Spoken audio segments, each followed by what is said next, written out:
I think it was just like, this is a cool new way to express myself. I think I'd been doing stand-up for so long. I just finished like doing the festival circuit. Yeah. And I was just like looking for a new way to like express.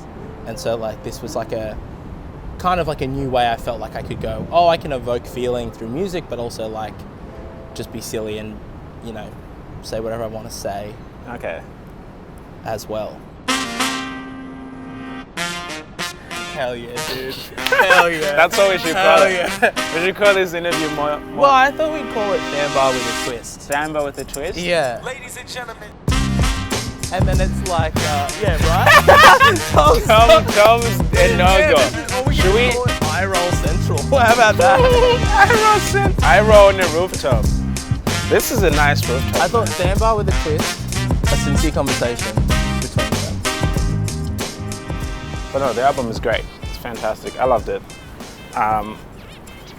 Yeah. How you feeling about your mixtape dropping? Tomorrow. Yeah, tomorrow. I feel excited, man. Yeah? Yeah. I'm kind of like finally glad that it's done. I think it was one of those projects where I felt like I wanted, like it took a lot to kind of get out, and then now that it's out, I can like, I'm excited to focus on the next thing, even though like I'm excited about it. I'm just kind of like, oh great, it's kind of done, and Yeah. now I get to share it with people if they want to listen to it. Yeah. I want to start with the title. Oh yeah. From Where You'd Rather Be. Is this like, because you have moved back to Newcastle? Yeah. Are you speaking of Newcastle or Sydney? What specifically is this place that everyone should That's a good move question. to? Yeah. So I think the title works on 3 levels for me. Yeah? Firstly, it's a joke. Sure. Because it's referencing the tagline for the Corona beer is from where you rather be. So that's one for those playing at home. Yeah. The second reason is that I'm talking about Newcastle. I spent most of lockdown in Newcastle. Yeah. And one of the things I loved most about it was the ability to go back home. So my sister came back from Queensland, my brother came back from Sydney as well, and we were all living in the house together for the first time since like 2012. So there was this element of home that I kind of just really enjoyed about it all. The other thing is, from Where You'd Rather Be, this mixtape I think also just personally is a little bit of me charting my, I don't want to say recovery, that's a strong word, but at the end of last year and start of this year, I was like pretty anxious. Okay. And I was pretty stressed out, and I think... What were you anxious about? Well, I was anxious about like a lot of work stuff, but I think at the heart of it, it was really like the idea of just constantly failing. I think with like doing something creative, like especially stand-up, like you're getting up every night and like if you bomb, like you fail. I think for me, what ended up happening was instead of having the healthy mindset, which is like, oh, I had a failure, I think I was starting to think, oh, I am a failure a little bit. And I think that I was kind of personalizing that, and that kind of ate into, my self-confidence, my self-worth. And so toward the start of the year, I was really wrestling with that. And I think that, I think that From Where You'd Rather Be was, I guess, me kind of actually trying to be more of myself, trying to stop being ashamed of the parts of me that I thought were a failure or, you know. Sorry, not without going too deep, I guess I should throw in a tag in here somewhere, but the Corona, From Where You'd Rather Be. That's right. Yeah, that's why it's there.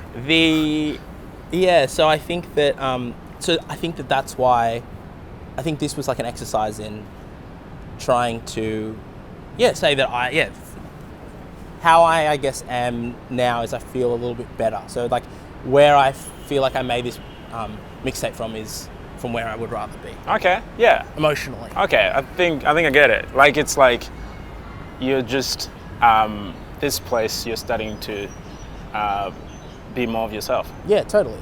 Has it evolved? Has the project like changed much? Oh yeah, heaps. Yeah. I think with anything, like you set out to make something. I was saying to these guys before, like, you know, you set out to make. You have this idea. You're like, I was like, okay, I want to make a mixtape. I was like, I like the form of a mixtape. I like the ability that it gives me to toe the line between an album and like a podcast. Like, you know, a lot of our, you know, contemporary people that make comedy in Australia, you know, podcasts are like it's a great medium. I wanted to make something that felt like that, but had a kind of start finish kind of end and a theme to it.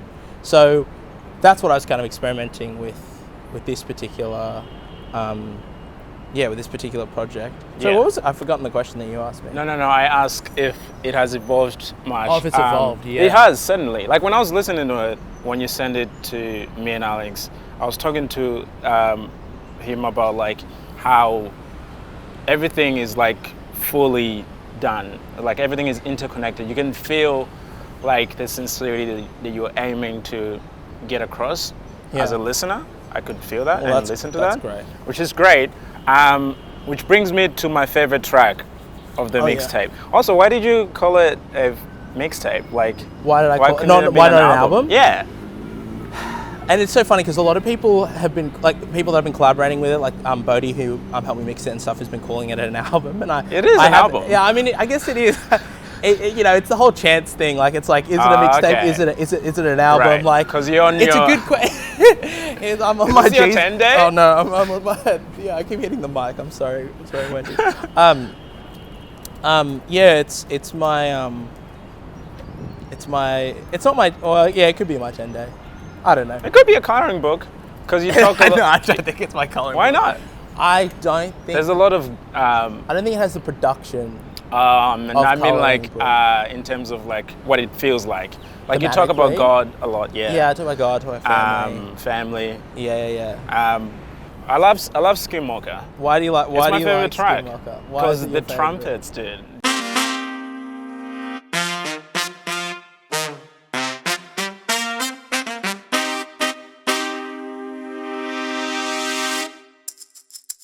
Ladies and gentlemen. Just that. The trumpets are great. Right? It's so good. It's ladies so fun. And gentlemen. And like the drums are amazing. Yeah, ladies and gentlemen. Yeah, I'm glad you like it. It's like the opening. Like I would want that track to open any live show I do from now on. That's what I want. Hopefully I can get it right. Hopefully I can. Well, I don't know. You can talk to my manager. I can feel the layers in it. It feels like you took your time, and the story just flows on top of the bit, which is really that's so interesting. Because like usually like if you hear someone rapping or just conversating over a track, or it's like, oh yeah, maybe he's just following the story, like disregarding the bit. But on Skinwalker, you can feel like you're actually riding the wave of the bit, which is very good. Like very cool to see on like a track. Oh, that's awesome.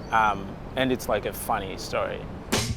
A local gang of specialty coffee baristas were murdering customers who asked for untraditional coffee orders such as extra hot flat whites, caramel lattes, or decaffeinated cappuccinos with oat milk. They were targeting customers that ordered specifically skim mochas. How did that come about? I've actually on all the iterations I wrote all these, like, I actually started with all the track lists. Yeah. Because I wanted to structure it. Initially I was going to do like a 3-part mixtape, actually. I was so ambitious. I was like, a 3-part mixtape? I'm not going to do one mixtape, I'm going to do 3. And I'll put them all out. At the same time? At the same time. It was going to be like a Friday. Who stopped you? Did Mom stop you? Friday. No, I got to 1 and I was like, okay, I'm done. They can see this. I'm good. It was like Friday. I was going to do like a Friday, Saturday, Sunday. It was going to be like a full weekend of mixtape. That's for real. Maybe I might still do it. Who knows? Yeah. But we got time. So Skim Mocha is one of the tracks that I've written down in my notebook, like from the get-go. Okay. And the reason I wanted to do a track called Skim Mocha was because you love Skim Mocha? I love Skim Mochas. Which is so funny because I think a lot of people, like whenever I have coffee with people, for ages I didn't drink coffee. Right. And I was like, I hate coffee. Same. And so I was like just drinking hot chocolates. And, after the social pressure just got to me. And I was like, all right, let me try skim mocha. And they're delicious. They're so great. So I love skim mochas. But now I actually drink I drink skim mochas and I drink long blacks. Okay. So like there's the no in end. between. No, I hate the in between. Maybe that's my personality. I'm why either long hot or black? cold, 'cause it's why long? Why so long? Because I've never tried an espresso shot. I think that'd be too much. But Yeah, it's too bitter for me. I started with an iced long black. Okay. Which now that it's getting warmer, I'm like, love it. Nice. So iced long black, and now I drink warm long blacks as well as of last winter. But anyway, Do you like cold brew? Huh? Now we're just gonna talk about coffee. Now we're just talking about coffee. Dude, I didn't like coffee until I got my new job, and they're like, yeah, you gotta have barista experience. Yeah, how you And going then- with making coffees? Good. I'm not the master Do of you do the latte little? art. Okay. I right. can only do like a half hat, like not even a full hat, just like tiny. Wait, a half, Yeah, like a half hat. a hat. No, like a hat. Oh, heart. Okay, A right. hat. Gotcha. But it looks like a leaf. So Okay. I'm making my way. Where you out. do the thing and then you I like. can't do that. Oh, really? That's too much. It's too much. You Isabel gotta can be do like, that. it's a lot of. Can't you? Yeah, when she makes me a coffee, she. Oh shit. Yeah. So like I had to gain barista experience, but I love me a cold brew because it's like Yeah, cold brew is pre-prepared. great. It's right there. Yeah, it's Right there. delicious. Yeah. Skim mocha. So anyway, 'Cause you love skim So, mochas I and love long skim black. mochas, and Nothing in between. I felt like You hate everything in between. I felt like I wanted to make a song that defended Defend skim mocha. Yeah, because I was Who's like, hating on skim mocha? oh, everyone. Everyone? Dude, Becky Lucas has a bit about how mochas are. Are you joking? No, I'm Are you doing dead a bit? serious. No, I'm not. 100% dead serious. She's got a bit about how she thinks that anyone that orders a mocha is like an idiot. And so I felt like I needed. And you know what's also funny about it is like a skim mocha. It's like you're getting a chocolatey drink, but you're like, oh, I'm worried about the calories, so I'm gonna go skim. Yeah. Do you know what I mean? So like it feels like it's a contradiction. Yeah. Like fair. a skim mocha. Yeah. Which is kind of also how the song is kind of structured as well, where it's like, it's like Half the of fun bit, and then you're like, the serious bit. Yeah. Right? Was it one of the last track? It was You the worked on? last track. The I last made. track. Yeah, because Ooh. it took me It so. feels it. Really? Yeah. It took me so long to write that, man. I wrote the first half. Yeah, I literally wrote the first half. I had a week where I just procrastinated on it, like I talk about in the song. Without giving it away, can you talk about a little more about what it's about? Yeah, it's about. I mean, by the time people see this, the tape will be out. Yeah, anyway, the tape so, will be out. So yeah, they do can you have wanna? No, I'm happy to tell talk about it. people? Yeah, so I was writing this thing, and I was like, okay, so I wanted to make a track that showed my silly side. I wanted to be silly. Yeah. I think a lot of the time I kind of have gotten to the funk or the thinking that I'm like, oh, I've got to be, all my comedy's got to mean something, which I want it to. Right. I believe that. Uh-huh. But I think I felt like I couldn't be myself and also be like, I guess I was feeling this, believing a lie that it's like you can only be one kind of thing. Yeah. You can either be serious or you can either be silly.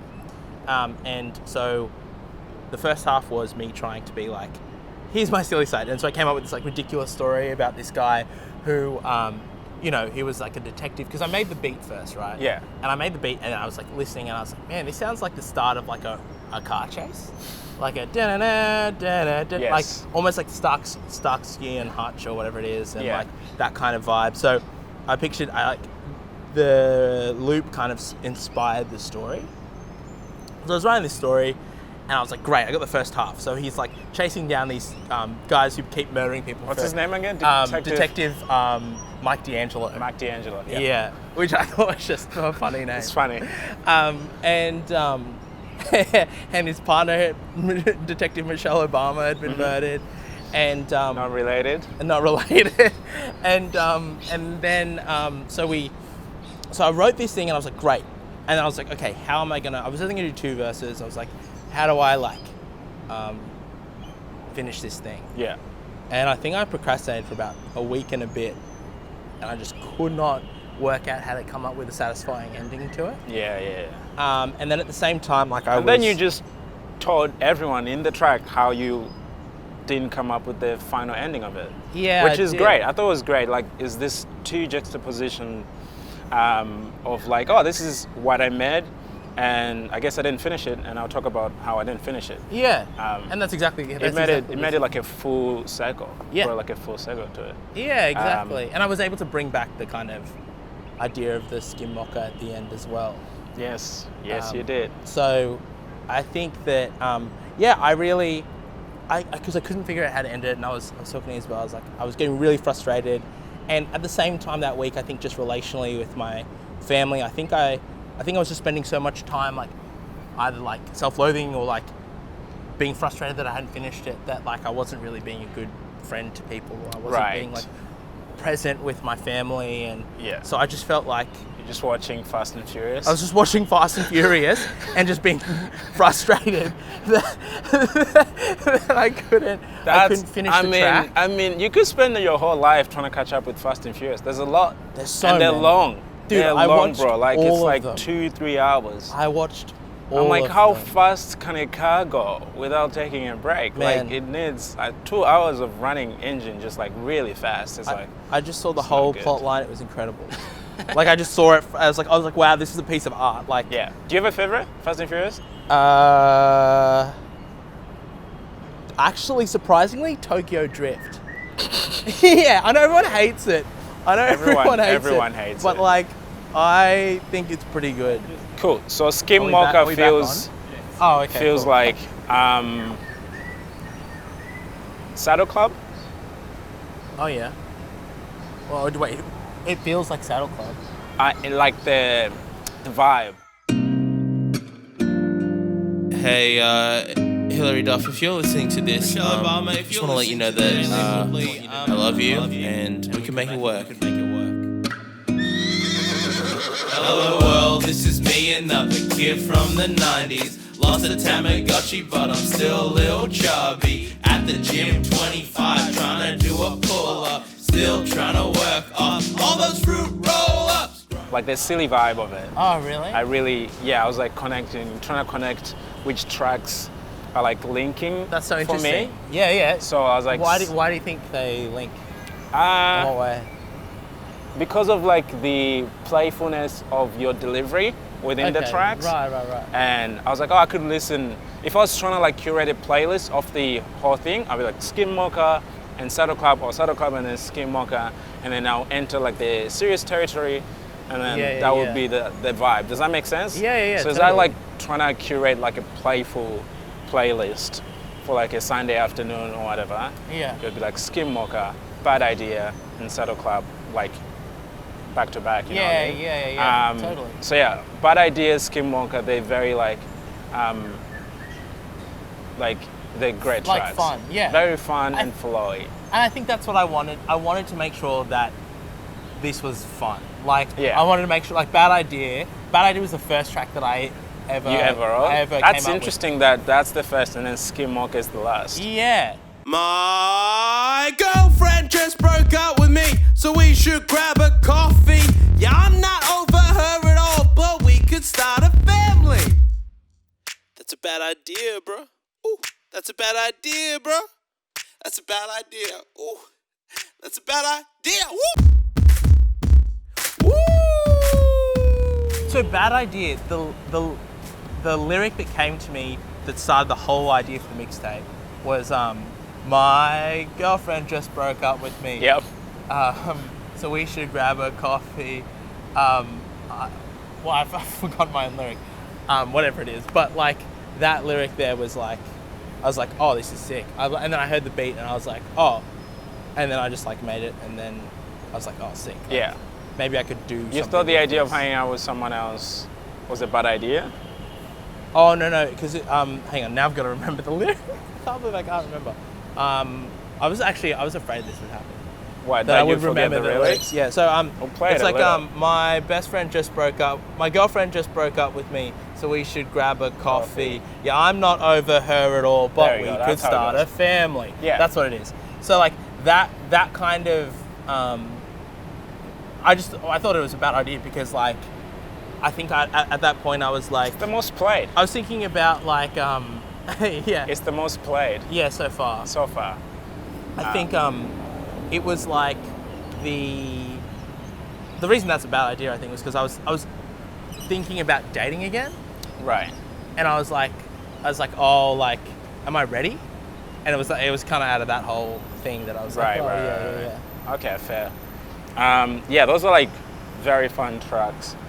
I want to circle back to an idea that you were talking about on Skim Mocha. It's Yeah. like the playful side of you and like the serious side of you. Yeah. And with that in mind, can you tell me a little bit about it's starting to be easier to be myself? Oh, it's getting easier to be myself? It's getting easier to be myself? Yeah. That track.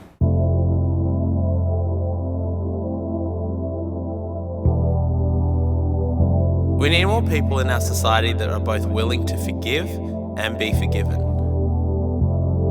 Vegemite and cheese is the best shapes flavour of all time. Don't at me.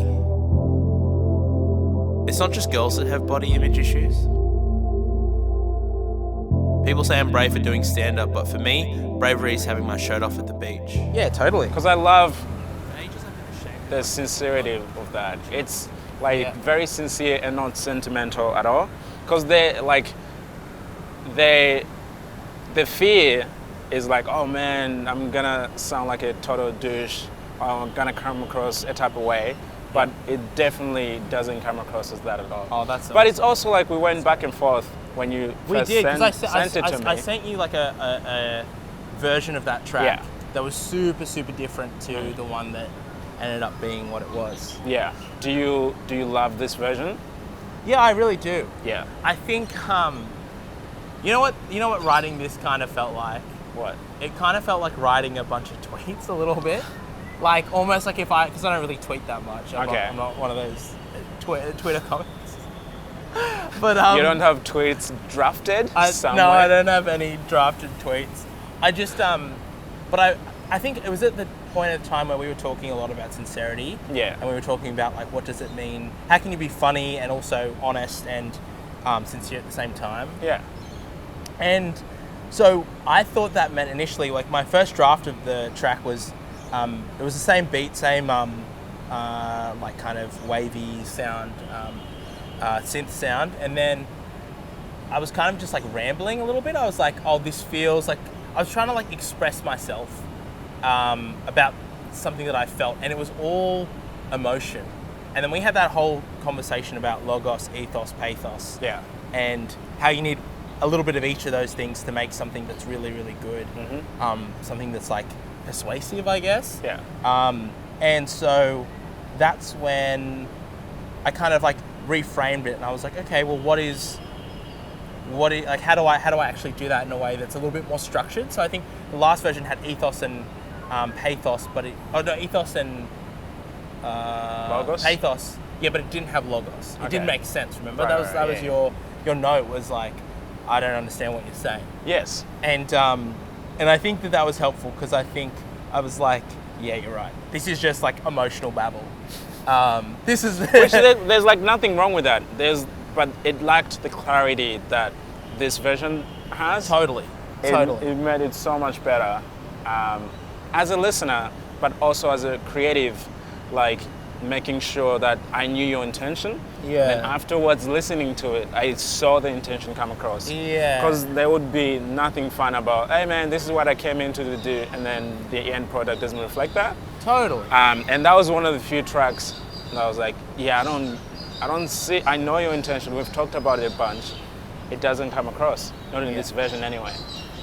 So yeah, it was great to see that final kind of version change. come through. Yeah. Yeah, me too. Like I think I think what that comes out of is moving from like, oh, I want to make this because this is what I want to say, Right. to actually thinking more about my audience a little bit. Yeah. And actually not pandering necessarily, because you want to be like, you want to say what you want to say, but you also want to make something for other people at the same time. Of course, yeah. And I think that I often toe the balance between that a lot, where I've led more toward, I'm just going to make this for me. I don't even care if you don't like it, and then no one really and then it becomes a bit self-indulgent. Yeah. And I think that as I was making the tape, I think what shifted a little bit in me was that wanting to just make something for myself, but now I want to make something that says what I want to say, but I also want it to be for someone else. Yeah. I think this, in terms of the project, like this might be the last project I make where when I set out for it, my intention was to make something for myself. Okay. I think that, in that spirit, I want to make stuff that still says what I want to say, but it says it in a way that other people can also maybe tap in and enjoy. Is this the only format that you found that you could say what you want to say and say what the people want to hear? What was it about stand-up that didn't let you express yourself to that? Well, it's a Venn diagram. Okay. It's a Venn diagram, and the middle bit, it's like the laugh. It's like what you want to say and what people find funny. And that in that little Venn diagram, it's like the response, the laughter, and you get that immediate reaction. Whereas with this one, you don't really. But are you expecting it? Like, are you like, oh my god, I hope they laugh at this thing, like this funny line that I came up with? Yeah, like this track. Yeah, I think so.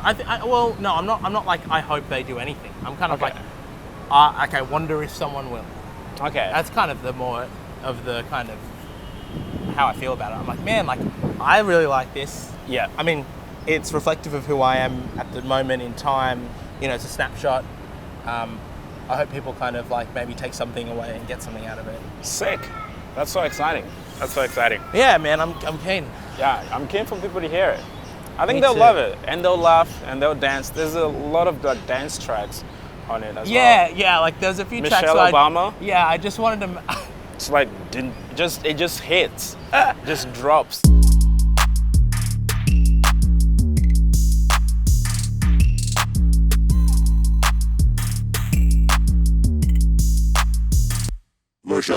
I just wanted a song that white girls could dance to. That's literally it. I'm dating one, and I was like, she loves to dance, and I was like literally like, hey, will this get you dancing? And she's like, yeah, I like that.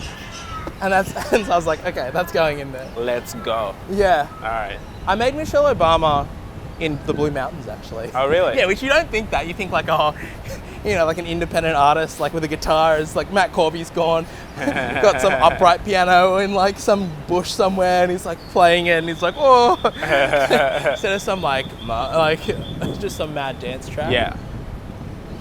So that's interesting. I want to circle back to Saddle Club. Oh yeah. Let's talk about Saddle Club.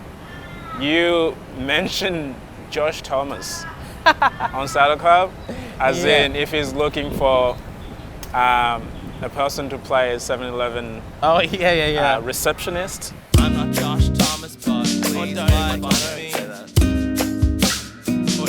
And Josh, just so you know, like I'm available to play any 7-Eleven convenience store worker that you would like me to play in your very successful, predominantly white TV shows.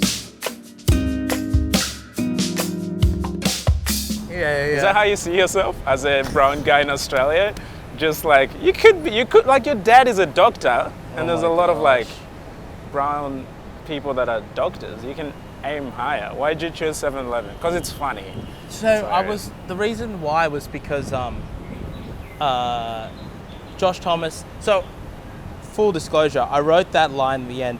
I'm not Josh Thomas, but please like me, right? Yes. Which is like, I wrote that like at the end of last year.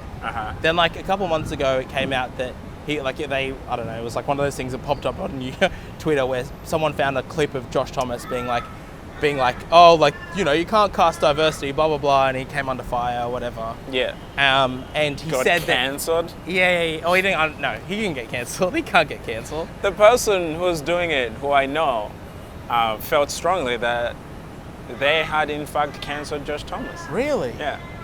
No, he's not cancelled. Is he cancelled? I don't think he is. But like, isn't that the big part of the culture? They're like, oh yeah, they're cancelled, but then what does that actually mean? I think I don't know what that means. What they mean is that they're good person, they're a bad person now. Personality is not over. Like there's no credibility coming from this person. That's right. Moving forward. Yeah. So there's that. But it was interesting for me to hear you say that. And I was just wondering what your relationship to stand-up is, or like in relation to Australian that? comedy in general, in terms of like allowing some diverse people to get in there and mix it up a little bit, you know, like a little skim mocha. Yeah, I mean, like, okay. I mean, obviously, like, I don't know. I don't really have an opinion. I think that all I was really saying was like, Yeah, you do. If Yeah, I was I know just saying, you do. I was just saying, like, if Josh Thomas, like, he's saying like, oh, there's no one to play like diverse people in my shows. I'm like, hey, I'm here. Yeah. You know, like that's all I was really trying to say. Okay. In terms of that bigger question of like, yeah, I think sure, it's pretty white. But like, you know, hey, I got an audition for Rosehaven one time. Okay. Yeah, Luke McGregor gave me. He's a very nice guy. He gave me an audition, but I didn't get the part. It was like a kind of like a one episode kind of thing. Okay. But like, you know, I think that I think I was playing a guy called Kit or something like that. Kit. Kit? Yeah, I don't think I really look like a Kit. K-I-T. No. No, I don't really look like a Kit. So I was like maybe that's why. But I mean, like, I would watch you on Rosehaven because you're on it. But I would other watch than me on that, Rosehaven. Yeah, I mean, like the I think it's actual over show. though. I think they finished it. They finished it? I think so. Fair. But yeah, look, I'd love to see more diversity in Australian television. But I mean, that's not exactly a hot take, you know.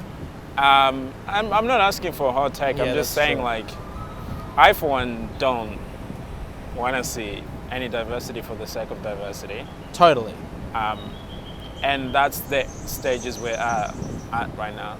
Yeah. It's like if someone lets you in the door, it's because of what that image looks like outside, other than, or like, oh, we genuinely have interest in what you have to bring to the table. Yeah, and what to say. So I'm more interested in like a seat at the table, Rather than like, other than like, oh yeah, come through, Just and then being we'll allowed. have wait, and then someone will come take care of you. totally. Which is what it feels like every time someone like opens opportunity for like, you know, diverse people. Yeah, well, what do you so to think, say. man? What do I think? Yeah, like, do you want to see You know more? how I feel. I'm not one to keep going to places where I'm not welcomed.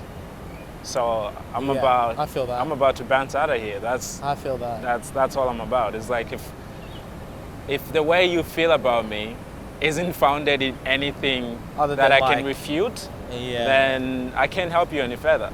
Yeah. So I'm out of here yeah. easily. I mean, that's not an option for everyone. I know that. I understand that I'm in a privileged position in a way.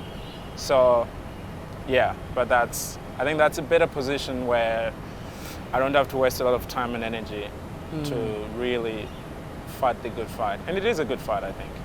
Yeah. So, yeah, There's a good reason to be tired, right? It is a good reason to be tired. That's a line from one of your songs. I see what you're doing. Bringing it back. Yeah, man, I'm prolific. I don't know if you know. We're talking You were worried Kendrick about Lamar like being right here. prolific. So are we talking about Saddle Club? Are we talking about Saddle Club, We're dude? talking about Saddle Club? We're talking about Saddle Club? I've never seen it. Yeah, you've and never that's seen the first Saddle thing I Club. said to you. Dude, I know.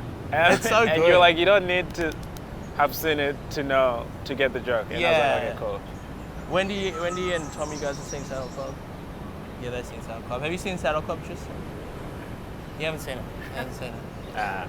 Yeah, you gotta watch it, bro. Okay. But it was like so. But I got the horse got the- reference. Yeah, when there's a horse in the track, you do. How funny is that? At least I think it's funny. I don't know It's if funny. anyone else thinks It's that's really funny. Yeah, that was like a big nostalgia thing. I wanted a track that felt like for the 90s kind of like, you know, the opening line is, hello world, this is me, another Yeah. kid from the It 90s. is. Yeah, I love that. I love Saddle Club. It's really fun. Yeah. It's a very cool track. MSN Messenger. Oh, part 1 or part 2? Part 1. Yeah. Part 1. How about it, huh? Your mom makes a cameo on the song.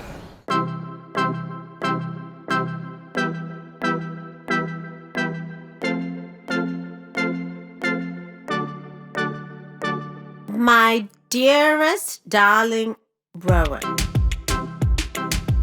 just a note to tell you how much I love you and I'm proud of you. You are my cedar tree. Talk about it a little. Yeah. So when I got home, Yeah. my mum actually, she used to write us like Bible This in verse. Newcastle? Yeah, Newcastle. Yeah. When we were kids growing up, every time she'd get mad at us, she'd like apologize through like a letter or something like that. Like she'd yell at us, and then like we'd go home from school and there'd be a letter on our bed being like, "I'm so sorry I yelled at you. I love you so much." And Why? Is it like she wouldn't want to say it to she you? felt bad. Okay. No. She Why a should letter? say it, but I think she just wanted to write it. And she also write little like Bible verses on like cards for That's us. funny. And like also she'd write like quotes, like inspirational quotes. Yeah. And I kept them all in this like little box. And so when I got home, I was like going through the stuff, and one of the letters there was one about how I guess she'd taken my computer away from me because Yep. I'd been on MSN for too long. Yes. And she was like, yeah, and it was what she read out. So I got her to reread the letter, and that's what turned into the track for MSN Messenger. Yeah. That's cool. That's a cool track. One of the lines that stands out on that track. I know what you're gonna say. Do you know what I'm gonna say? I think so. Oh, But there please you tell go. me what I'm gonna Is say. it the compromise line? It's the compromise Yeah. line. See? This I man knew it. knows me way too well. I knew it. This is It's over. the most I'm outta here. It's the most interesting. It is a very line. interesting line. It's the most interesting line. And then I want to tie it to why you. I guess in what ways have you not compromised on this project, and in what ways have you Oh, compromised? bro. Is this Oprah? It's Oprah. Is this Oprah, bro? You get an interview. I'm You get an interview. Look what's under my chair? Just some water. Yeah. Okay. So I think what I love about MSN Messenger, is that Wait, part one. Did she say that? In What the do you letter? mean? Did she say what? The compromise. Yeah. line Yeah. in the That's letter. all. Like that's the whole letter. That's insane. That's the whole letter. That's crazy. So I think what I love about it is because it puts forward the kind of some of the like themes and views that I grew up with. Yeah. Because when my mum read that letter for the second time after 10 years or whatever it was, 11 years since she wrote that letter, Yeah. the first thing she said to me was, "I'm a good mother." No joke. Like no joke. She full on went, "Oh, That's very sweet. yeah." So she backs her own parenting style. Yeah. In case anyone's out there being like, because I reckon they totally will, because like it's so different to like a Western worldview to kind of grow up like Yeah. that, where there's this idea of compromise. Yeah. I think it's the reason that I love that track, and the reason I put it in there is because I wanted to give people the vibe and the feel of what it was like to kind of grow up. And I think like people might disagree with the point of view, but a lot of it I kind of agree with. Yeah. Like the hard working aspect of it, like a bunch of different things. And I think when it comes to, but that line about compromise, I think is something I disagree with. The idea that you have to kind of compromise. Yeah. So the reason that I put it in there was because I was like, and that's why there's a part one and part two. In my mind, part two is the remix of that. It's like me taking parts of the culture that I grew up with, Yeah. but trying to put it in kind of like a new way. Symbolically, that's what it means to me. Okay, yeah. I don't know if people take that, but I also wanted to just make another track that sounded a bit like dial-up internet, which is what part two is. Sick. Because I used to have to like run, when I was on MSN, I used to have to like run the phone line from the phone to the computer before I logged onto MSN. Anyway. So where haven't I compromised with this project? Heaps. I think for a large part of it comes with not compromising who I am in terms of like my faith. Okay. I think that I felt very scared to share too much about God being in the comedy scene. Because God's not very funny unless you're making fun of him. Yeah. If you're kind of like, he's not bad. Yeah, for it's sure. kind of like, because of all the baggage and connotation that comes with that. Okay. Which is fair, to be honest. I think it's kind of fair, some of it. So I guess what I wanted to not compromise with was on the faith front. I wanted to be honest. I wanted to be like, hey, like I love Jesus and I love jokes. I love Jesus and I love jokes, period. Period. And well, that's Take what I me say how in you Settle like Club. it. I'm like, I love jokes. I love God. It's just like, I think, so I think there's that element. I think, as we've talked about previously, like the serious versus the, or the poignant versus the like silly. Yeah. I didn't want to compromise on either of those things. Yeah. I tried to be myself as much as I can. And that's what the whole album really is about. It's me trying to figure out how do I actually do that. Yeah. Does that answer your question? No, that answers the question perfectly. I have a question about why the music? Because you've removed the audience. You can do a cappella and still be yourself. Where did the music come in? Obviously, you're a very talented musician. Oh, right. I was like, yeah. Why not just like release some thoughts a cappella? Yeah, or why not do a give podcast? them, or why not do a podcast? And Is this a podcast? I don't think this isn't a podcast. Just so everyone knows, we're not recording a podcast. We're not being sponsored. We are. Yeah, there's a Patagonia. Do we have to pay for that? I don't know. You're wearing Hilfiger. Oh yeah, even fancier. This isn't a podcast. No. We're on a roof. Do people record podcasts on a roof? No, they don't. Hell no. No, they don't. Yeah. So like, why is the music? Why is there music? And what did it add that Great just question. a normal conversation didn't bring? That's a great question. I think the reason I was towing the line between something that was a podcast that was also an album. Okay. And I think what I was trying to go for was something that someone could listen to again. And I think music gives it that quality. Yeah. Like, I'll listen to a podcast if like something was like really interesting, or I learned something, or it's like a complex topic that I want to like kind of listen to and like kind of digest that information. Yeah. But I wanted to make something that people just didn't want to listen through just once and be like, great, I listened to it and it's done. And so music, I think, added that maybe. It's like, oh, if I'm not listening to it for the lyrics, I'm listening to it for the beat or the melody.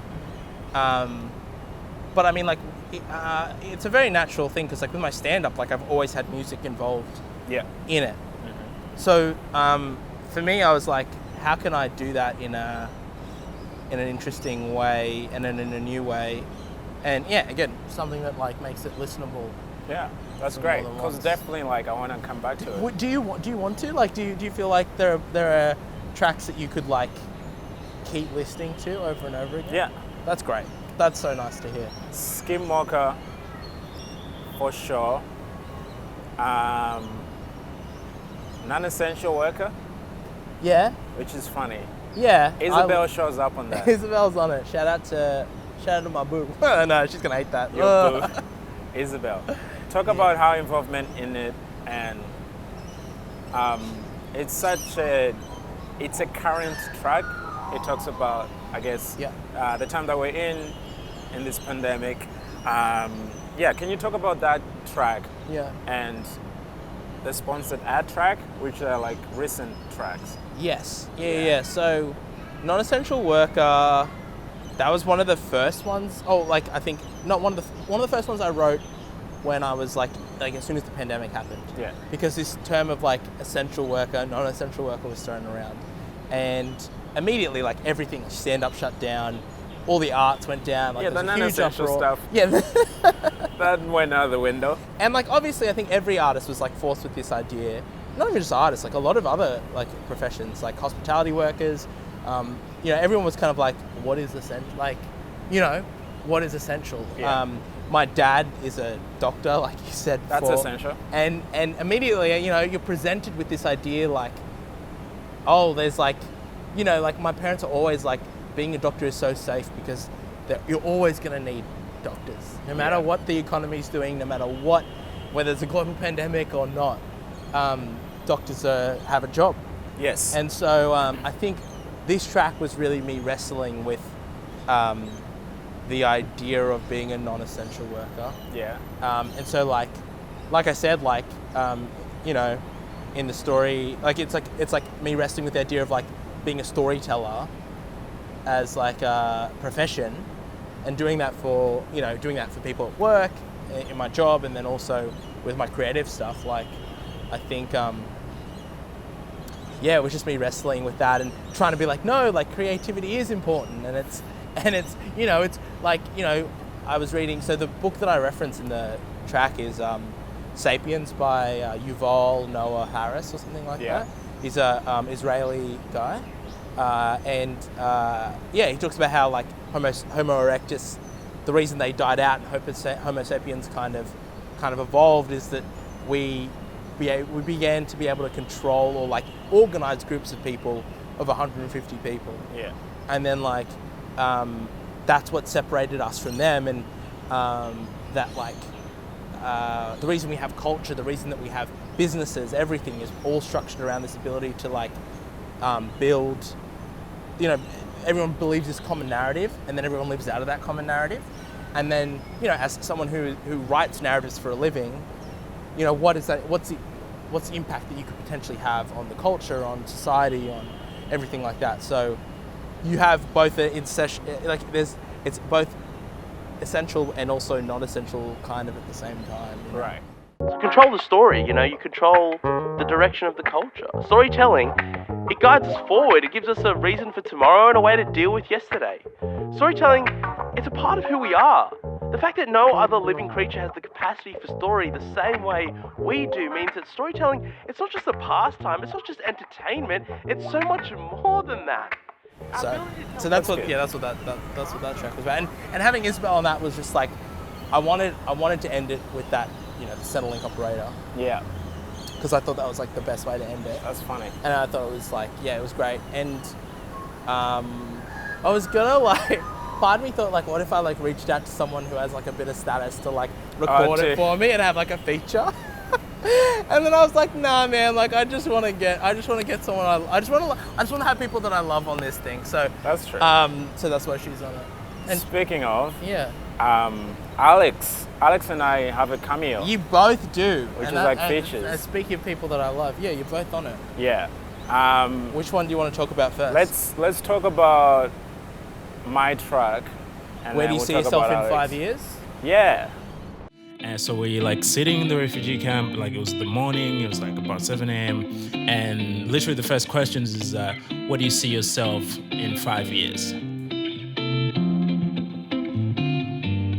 And I was like, you mean anywhere but here? You mean like anywhere but in this refugee camp? I want to get the hell out of here. That's why I'm doing this entire questionnaire. Yeah. We recorded that a while ago. Do you remember that? I was going to ask you, do you remember that process? I remember the process, and I think you did mine first, and then Alex's. No, you did Alex's first, and then recorded mine. Because Alex was telling me, hey man, I just recorded this thing with Rowan, and I was like, what thing? Because it was the early infancy of the project, and still like unsure of what this was gonna be. This was like October last year. Yeah. But I enjoyed the process. I enjoyed every moment of it. I didn't know what it was going to end up being, but I was like, this will just be a fun conversation. Yeah, so it's in a way it's kind of come full circle because now you're interviewing me about the project.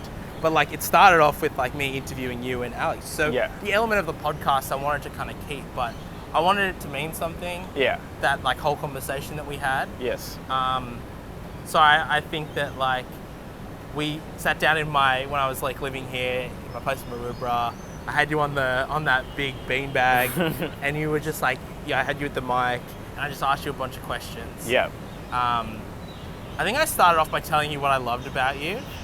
Do you remember that? That's what I remember. Yeah. You had like a Pinocchio list of like, this is what I love about you, blah, like bullet point. It was like, out of there. I was like, okay, that's too much. That's a bit much. No, I thought it was very nice. No. This guy. I thought it was very nice, but I was like, that's a list. I mean, if you asked me to like make a list of like things that you love about me, yeah, I would, but it would still be a but list. I haven't.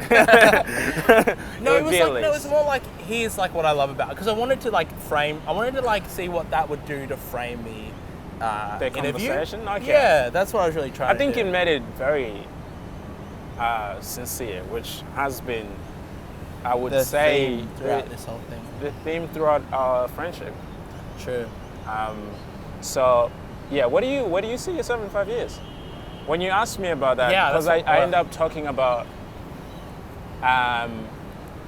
ambition, like and like the idea of seeing yourself in a distant future really highly depends on a certain amount of facts and like your environment you're in. And I end up joking about being an ambitious refugee, or at least one that can, because when I was trying to leave the situation I was in as a refugee, there was like a whole process, and the annoying part of it was they asked me how, like, where I see myself in 5 years. Yeah. Which is a hilarious question So to ask funny. a refugee. It's so funny. funny. It's That like, whole story how? was like the funniest.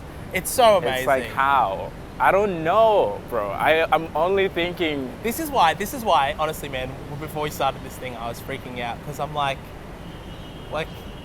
that 2-minute track is so it's like one of the most interesting tracks on the whole thing. Like, people that I've showed it to are like, yeah, that's amazing. Like, Oh, you think so? yeah, they find it so interesting. Oh, that's They're cool. like, That's very nice. It's definitely going to be one of the favorites, I reckon. Like, it hasn't come out yet, the thing, but Yeah. the mixtape when we're shooting this, but I reckon people will really get around that track. Yeah. I genuinely didn't think that was gonna be the part that ends up in the. What did you think was going to be? The beginning of the conversation, I remember talking about what we love, and that That's was an right. interesting part. We were talking about a bunch of things, and yeah, I thought some of that would end up in in the actual track, but you picked the perfect one.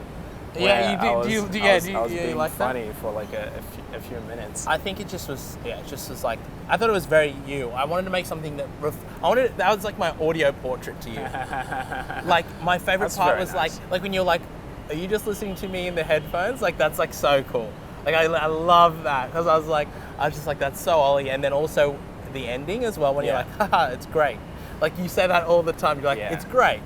And I'm I like, I know when you like something, when you're like, it's great. I'm like, Perfect. that's how it's gonna end. And that just guitar riff, I found it like on a free website online.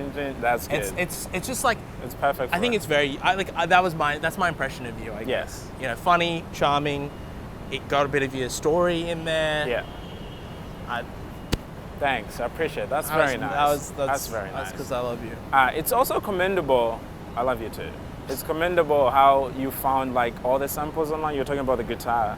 Yeah, Like, not all of them. The process was like, you had to generate everything by yourself. Yeah, because You didn't want to go through the process of like asking getting for rights and all that. Yeah. I think that gets expensive. Yeah. So what I did was I'm not ashamed of what I did. I bought beat packs, and I bought like samples and things like that online.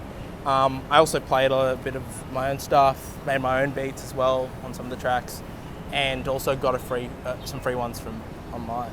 That's So cool. it's like a mix of everything. I That's think people are like, I think in music. It doesn't show. Oh, really? Yeah. Okay, Because that's it's to your sensibility. You're picking what you would make. Yeah, Exactly. If you were Exactly. an essential worker.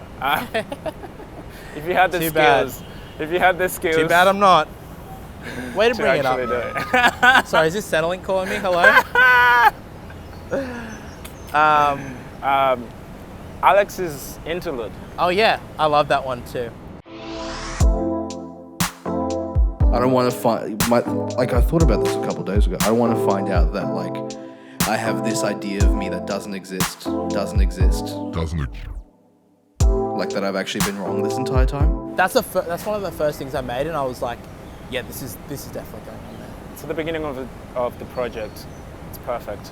Yeah, Perfect who's going to time. be listening to this? Absolute question that I had when I was making this. I was like, I don't know who I'm making it for. Yeah.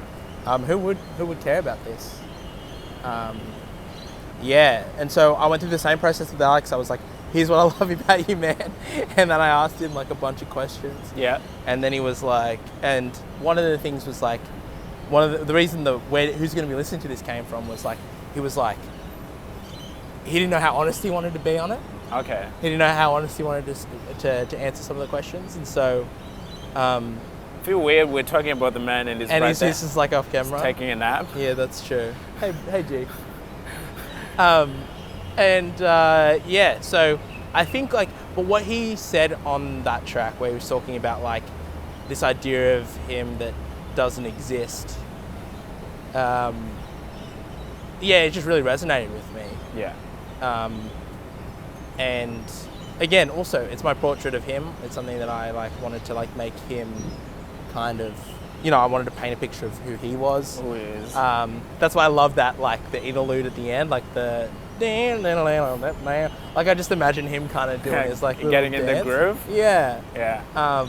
That's And cool. so, yeah. Love you, G. Okay. I want to end this with Oh, we're wrapping up. Yeah, how long have we been going for? Jeez. some of my favorite tracks on the album, project, mixtape, whatever you want to call it. It's a mixtape. Outro and Light Street. Oh, yeah. Outro and Light Street.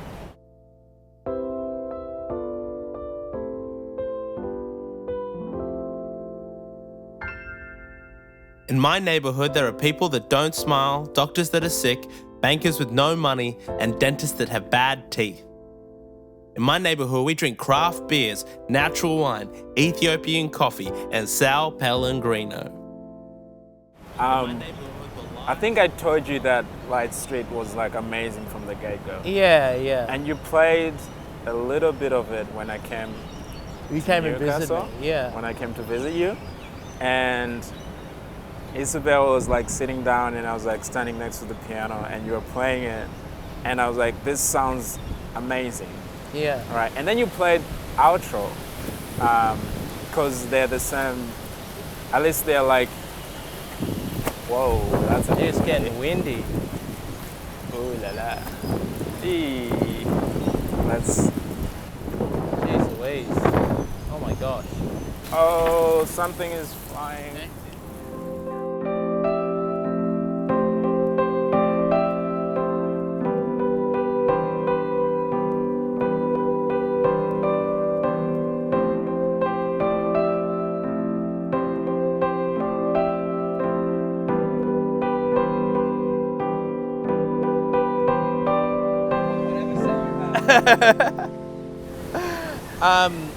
So let's wrap this up before the winds take us.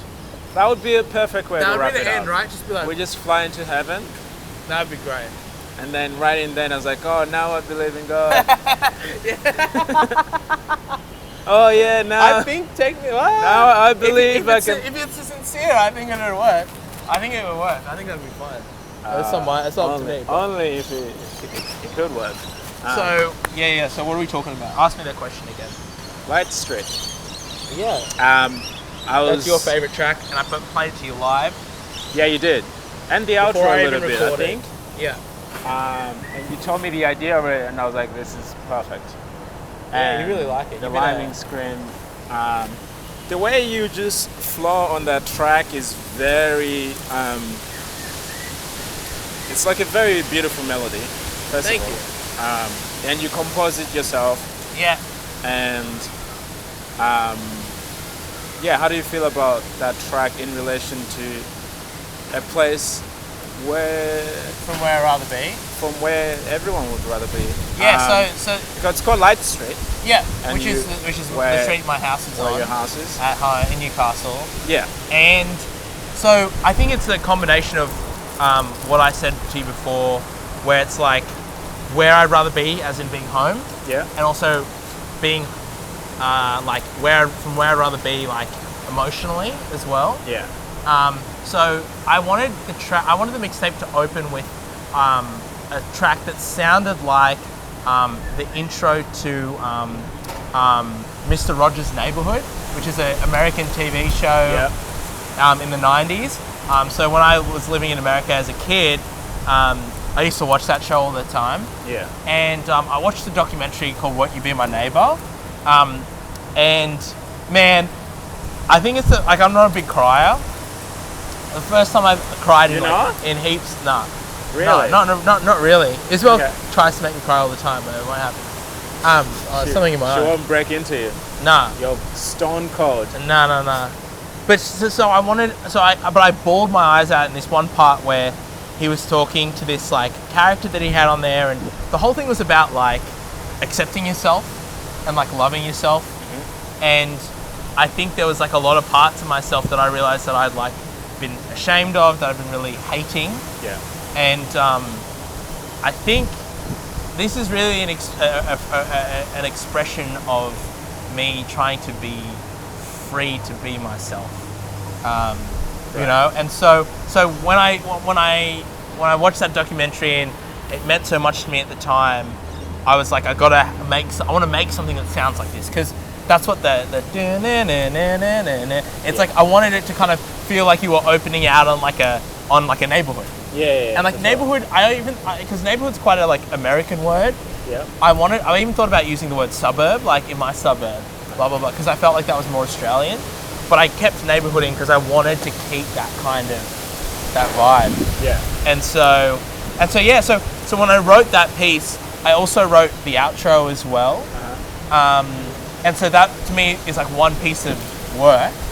But one's the intro, and then it kind of took a life on its own, the outro. Yeah. And so I thought it would be great to top and tail the album with that. It is. It's a great, like, little capsule that you created with those 2 tracks. Thanks. Specifically.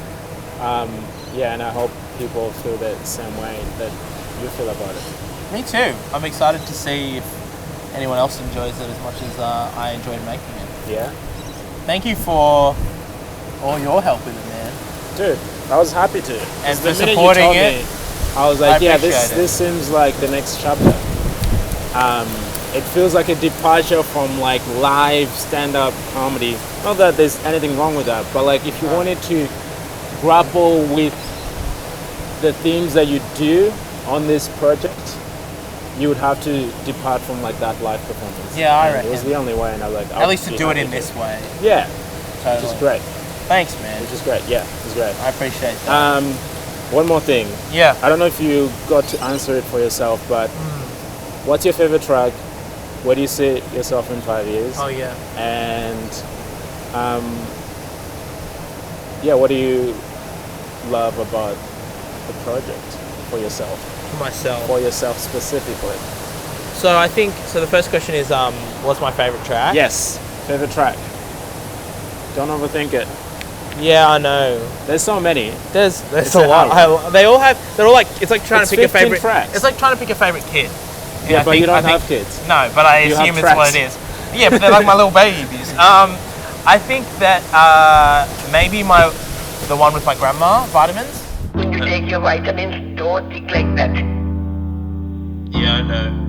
You must take your vitamins, otherwise you'll get, age before your time. Don't do that. I know. Are you taking your vitamins? I take it daily. That's good. Only on a Sunday I don't take. Why don't you take it on a Sunday?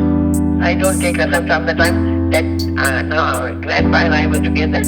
We skipped Sunday. I think that's my favorite track. Why?